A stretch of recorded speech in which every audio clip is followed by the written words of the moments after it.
Buongiorno Monsieur Thiers. Salute, come stai? Va bene? bevo. Piano piano.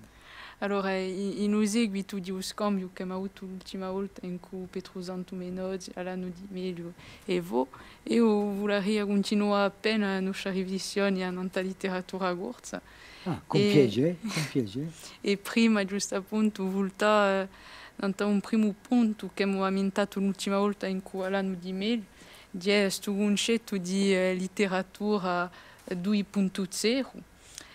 Lamentiamo spesso, ma di vero che ci manca quantunque una piccola teorizzazione di questo concetto, perché vediamo, abbiamo esempi di scrittori, diciamo, facciano parte di questa letteratura 2.0, ma di vero che quantunque mancano certi criteri ben stabiliti da poter veramente teorizzare sta nuova letteratura. Tanto voi chi ne pensate, chi sarebbero per voi questi criteri nuovi? Allora, per conto mio, penso che questo concetto è un concetto comodo,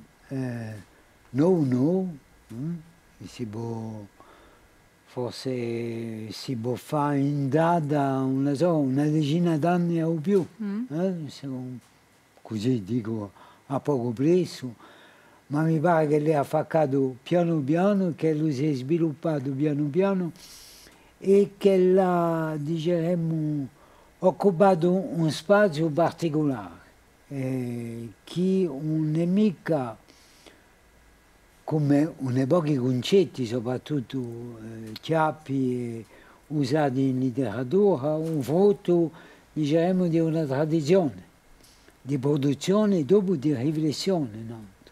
Penso che è qualcosa che è nato, non conosco mica esattamente l'origine, non c'è mica riflesso, ma si può trovare, ma penso che a un momento dato c'è voluto a categorizzare all'ingrosso una serie di produzioni e di attitudine di tra i metodi e i linguaggi possibili e ammaniti, une poche pratiche che erano giunte così appena, diciamo, distinto in quelli che facevano la letteratura 2.0. E quali sono questi? Sono gente che maneggiano e si sono anche specializzati in espressione, diciamo, con i linguaggi nuovi e con l'arnese nuovi di linguaggio.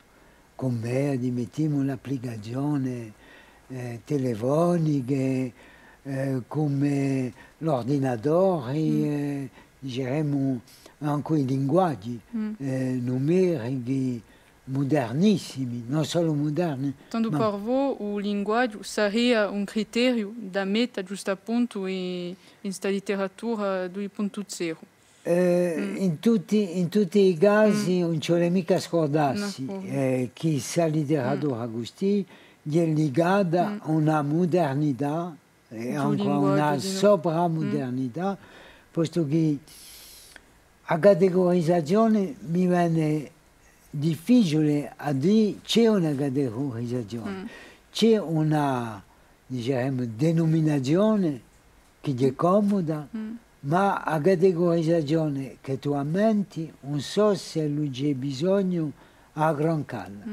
No, perché di vero, quando noi pensiamo a questo concetto, quando noi lamentiamo, pensiamo subito, posto che da questo 2.0, pensiamo di dire all'età dell'autore e di no ai tematiche. Sì. E di vero che questa domanda per rapporto al linguaggio, allarghiamo un po' da ganto, di vero, lamentiamo un po'. Tanto più che non si può mica parlare di letteratura 2.0 senza ammentare la letteratura classica. Infatti, chi è su concetto, se lui si può dire che è un concetto, però, su concetto bene in seguito ha un lungo periodo che a noi giorni stessi in letteratura si è fatta a poco, si può dire lunga i secoli, perché se lo si parla anche in certi luoghi, e a Corsica è un bel esempio, a letteratura non so mica se certe cose sono accettate da un'epoca come letteratura. Penso, l'hai capita, addirittura mi rispondi e a certe cose, certe produzioni orali. Ciò che si può dire per la letteratura modernissima 2.0 è che è legata stretta non solo ai linguaggi ma all'imparare dei linguaggi. E spesso sono professori di lingua che admettiamo usano e hanno fatto fiorisce questa nozione. Io ciò che ci vedo è l'apertura di una libertà tremenda. Dipende ciò che può affaccare in della tradizione come un frutto di un'epoca di costrizione, si vede qui una libertà, è quasi una maggiorata di quello che vede la letteratura spontanea, nasce così. Bon, è un'esagerazione in ciò che dico, perché infatti quello che scrive così, che scrive in suo modo, a quantunque di sicuro un progetto e un fine e una, diremo, un'infilarata bisogna a suo punto gusti. Ma c'è in un percorso di aggregazione, c'è quantunque, mi si pare, su poco tanto di libertà che è lasciata da ciò che si chiamava prima l'improvvisata e che ha messo sotto la sua forma più tecnica. Ma l'improvvisata ci vuole manifestare che esiste questa nozione così, o questa categoria, non è mica qualcosa che taglia con, diremmo, l'estro letterario, perché nell'estro letterario c'è su poco tanto di libertà che è lasciata all'immaginazione. A tal punto che certe volte, quando si tratta di una letteratura detta classica che parla di elementi sociali, si dice che è verità e che è invenzione. Dunque, per me è una nozione valevole, utile, ma non c'è mica granché. D'accordo. Ma chi sarebbe d'après Savo, perché qui abbiamo parlato di criteri, di studenti e tutto, ma qui parliamo spesso che notiamo quantunque una specie di nuova letteratura che si fa in Corsica, posto che notiamo parecchi autori che sono giovani, per esempio, e d'après Savo chi sarebbero i sfidi di questa nuova letteratura, di una sfida soprattutto per rapporto ai tematiche, o allora c'è di nuovo altro affare a fare? Ci sono le tematiche, di sicuro, posto che si tratta di arricchiscersi di tutta la variatezza di un mondo come lui è, di tutte le conoscenze che spuntano o che si sperano, di tutti i castighi che non potremmo prevedere e quelli che ci vanno addosso senza saperla, tutte queste cose così sono sottomesse, diciamo, a un scuzzolà che porta l'ispirazione di uno o di parecchi a creare qualcosa che deve essere durante un certo tempo rifinito sotto una forma qualunque. Ma diciamo a continuità, a libertà, mi pare che le sono cose che sono associate alla modernità. E voi pensate giusto appunto che la scrittura si scrive in una specie di continuità o se vi potete parlare un po' di scambi che ti ha avuto giusto appunto in un vostro progetto letterario lungo i vostri anni di scrittura? Allora, io per rispondere alla domanda da voi, ho un esempio che penso a qualcosa che è nuovo, e lamentavo prima che non entrissimo qui, di uno che mi ha rammentato che ho scritto negli anni 90, dunque 30 anni fa, penso che è un bel esempio. Ho scritto qualcosa dove avevo lavorato assai, a maniera che lui si ha fatto e sviluppato in Corsica un insegnamento, diciamo, che fosse mica un insegnamento tradizionale, quello di scuole pubbliche in particolare. E è legato alla facoltà e allo sviluppo del francese in Corsica, posto che prima ciò che era insegnato era soprattutto il ladino e l'italiano come lingua di espressione in delle scuole di paesi e poi di città. E allora questo Agostino mi dice, dopo aver letto un mio libro, di uno che vuole fare una critica letteraria, per me è un onore, mi dice: guardate se ciò che voi avete scritto in questo libro, se lui, se tutte le citazioni l'avete messe tra virgolette dopo gli studi che avete fatto in archivio dell'istruzione pubblica. Allora, per rispondere alla sua domanda, ho inviato un libro. E beh, sono stato obbligato a rispondere che oggi un posso più di che la giudiapo in un archivio e quella di un inventato. Perché cosa si è passato? Si è passato che quando ho scritto sul libro così, non poteva più mettere, ho detto mai a niente che non legge una crede che i primi ispettori dell'istruzione pubblica in Corsica che l'avessero detto qui. Piglio un esempio, questo veramente si può verificare perché l'ho dato in certe opere, mica letterarie, ma universitarie. Il primo ispettore dell'insegnamento in Corsica per far passare il francese come lingua, face ed aule di lettura da mettere ai zidini, perché i zidini rispondono. E sai, in due livelli non si così gusti da un codice penale. Articolo 1. Tu condanni a morte alla tête tranchée.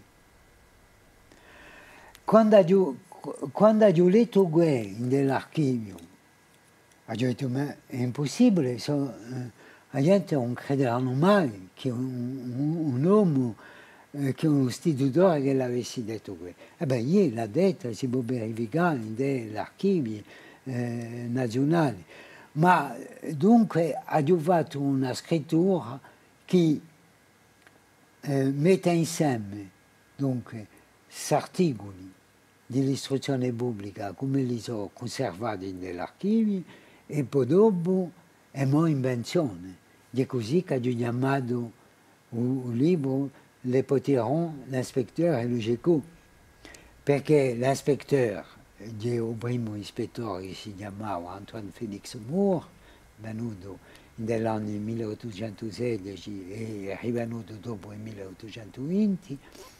Les potirons, c'est ce qu'utilise c'est le, comment dire, c'est le loisir que trouve l'inspecteur parce qu'il s'aperçoit que ses efforts sont vains. Et le GECO, qu'est-ce que le GECO? Beh, questa manifestazione, diremmo, di un animale che è vivo, ma che è sempre fermo. Ecco, e quel titolo risponde ai differenti, diremmo, sollecitazioni che vengono in capo quando si legge su fondo così. E ecco, io sono incapace oggi, senza guardare i documenti d'origine, di dire ciò che ho scritto e ciò che ho inventato e ciò che ho letto. Io vorrei parlare un po' di queste nozioni di standardizzazione, perché diciamo spesso ci vuole avere una standardizzazione della lingua, qui mi piace prima per rapporto alla letteratura corsa, perché può darsi sarebbe una buona ad avere un'accademia e soprattutto una critica letteraria, perché è vero che c'è una mancanza a questo livello lì, ma pare difficile giusto appunto di parlare di una standardizzazione di una letteratura, di una lingua giusto appunto che non è mica standardizzata, no? Io farebbe una spiccanza tra la critica letteraria, tra la letteratura e poi dopo la standardizzazione linguistica. La standardizzazione linguistica penso che è il frutto di una storia. A un momento dato, oggi meno che ieri, a un momento dato una comunità sociale risente il bisogno dell'affermazione di un'espressione linguistica attraverso un codice. E per questo ha esempi, c'è che da vedere, oggi in noi gli esempi che sono gli esempi francesi, l'esempio francese che a un momento dato è dato nell'istruzione pubblica come un codice che è universale per tutti quelli che vogliono esprimersi in francese.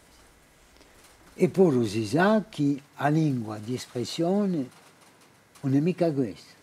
Basta passare da una regione all'altra e spesso da un paese all'altro per vedere che ci sono differenze.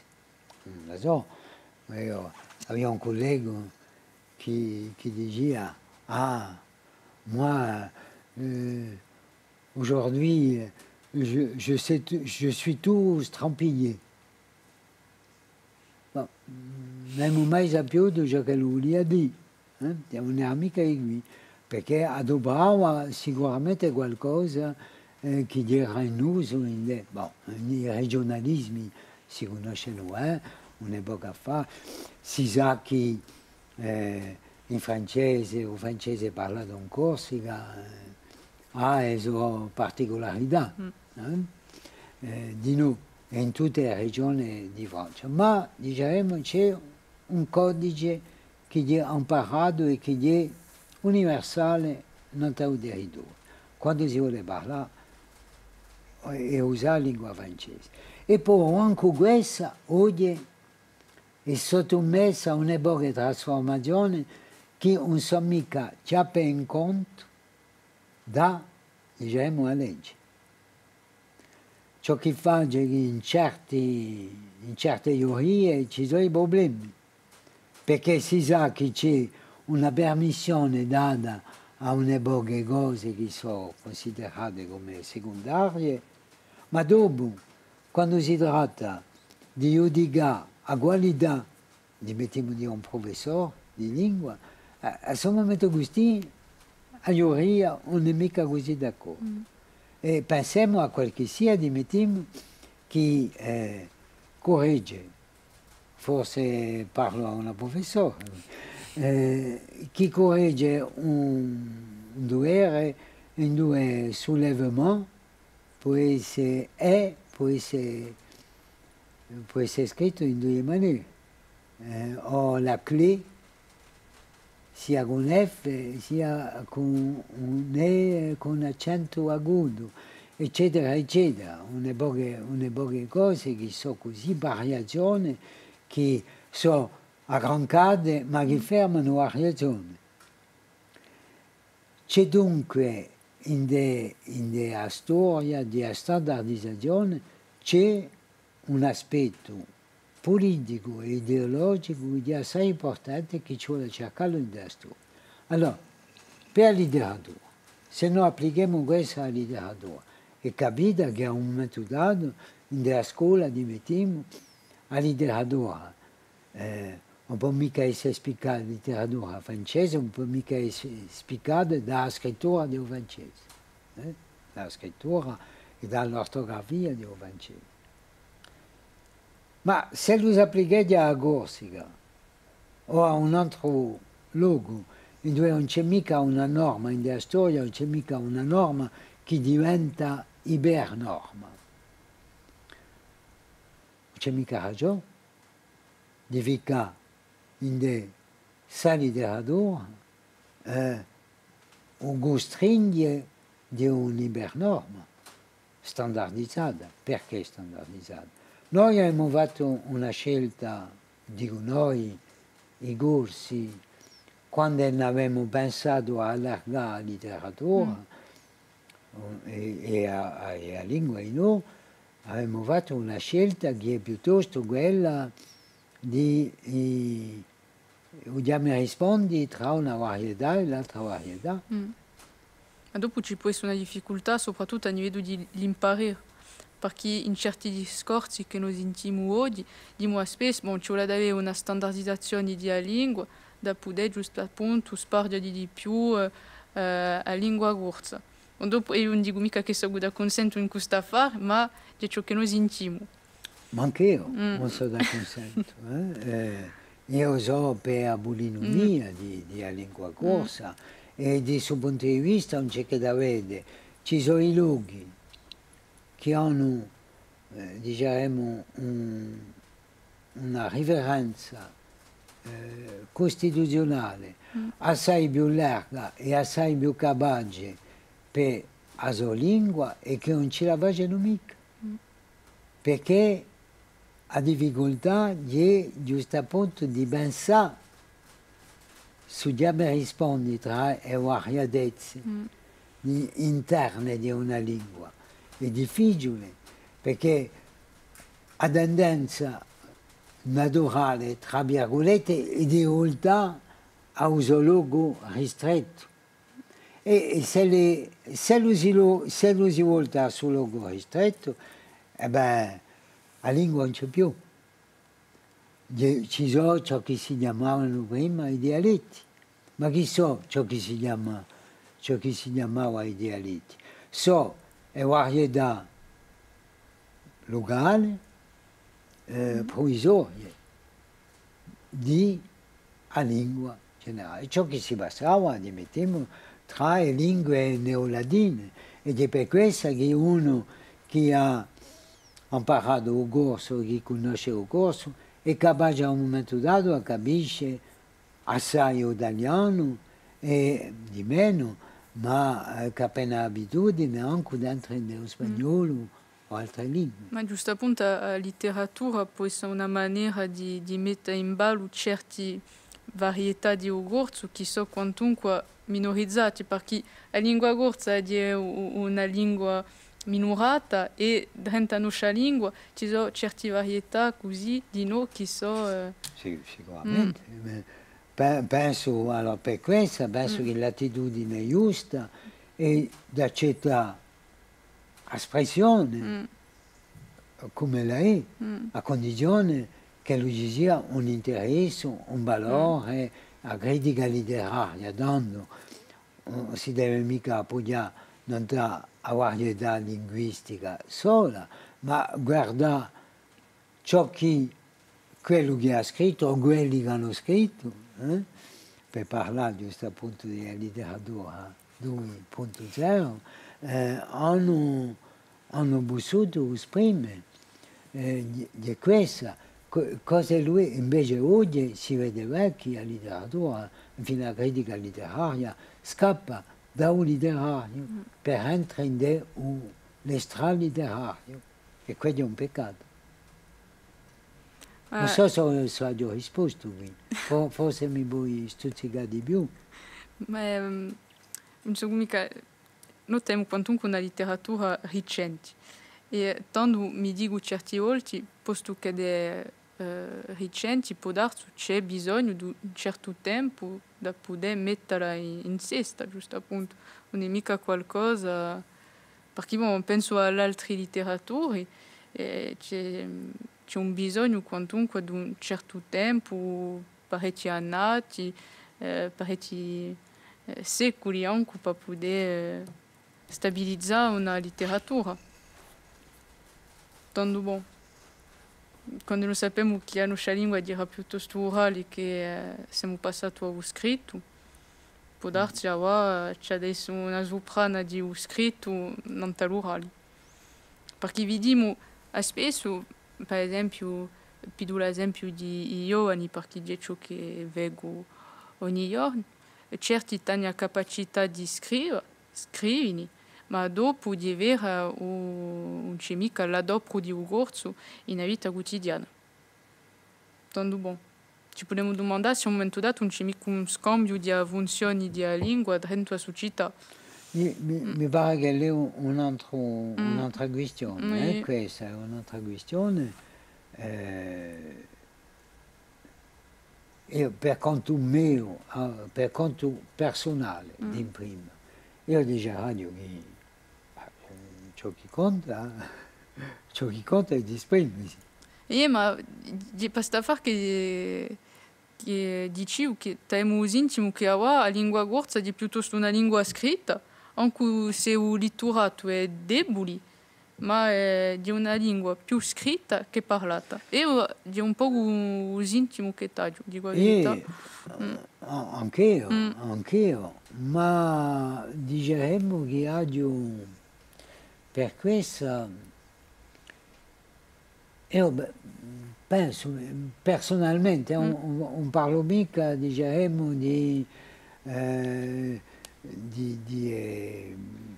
come di direzione di tipo politico, perché questi devono fare scelte, ma la persona che si esprime si deve esprimere come la intende di esprimersi, se la volaggio di qualcosa e questa persona così è incapace a situarsi nel tempo, poi se la vuole, è situata in un tempo che è un tempo che è un pezzo di tempo, che ha la sua vita e anche nella sua vita un momento dove lo scrive, dove lo dice qualcosa. E penso che non si può mica proiettare il suo primore personale non da un insieme che è un insieme collettivo.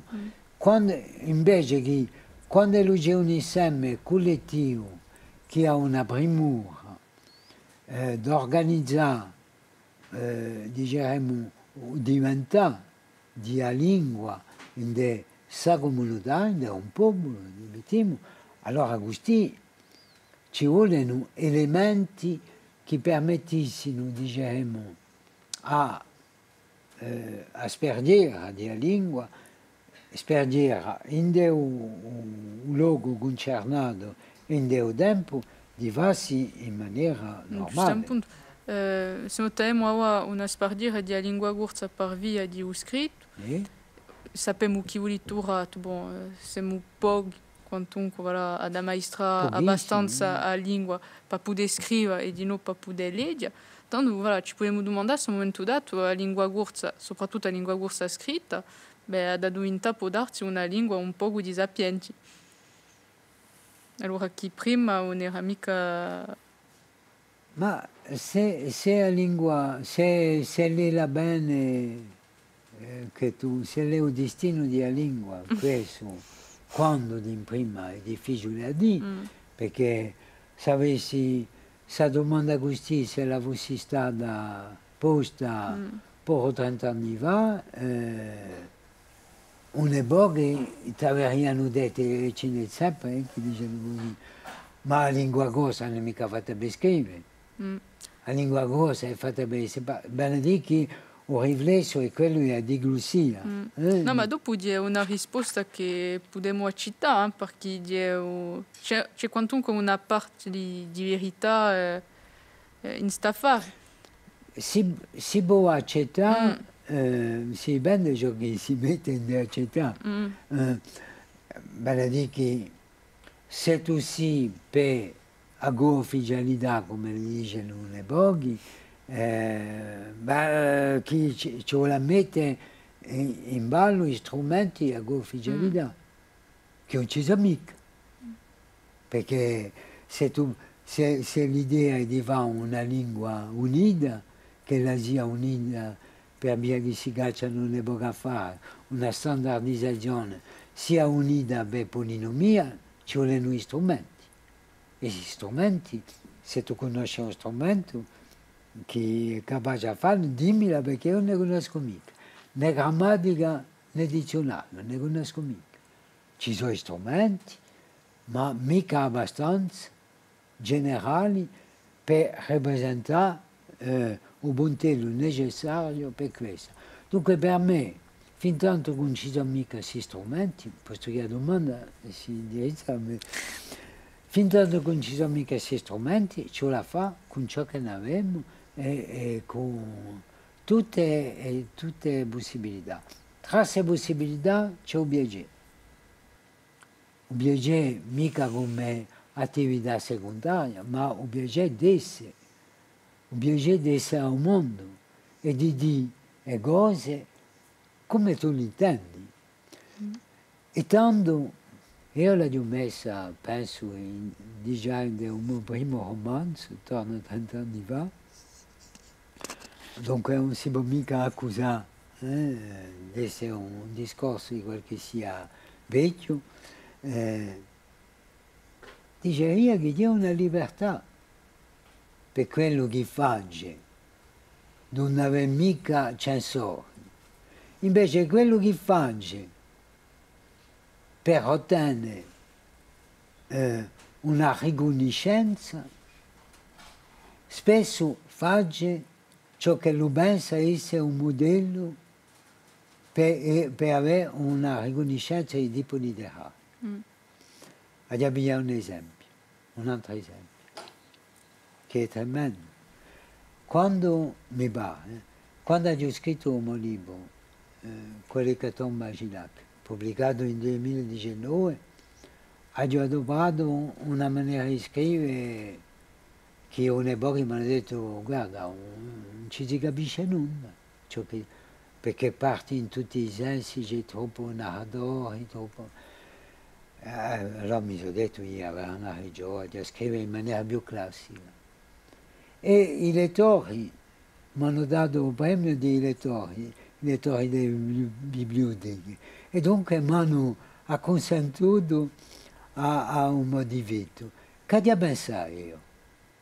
Oggi? Non so più, non so più, manca appena.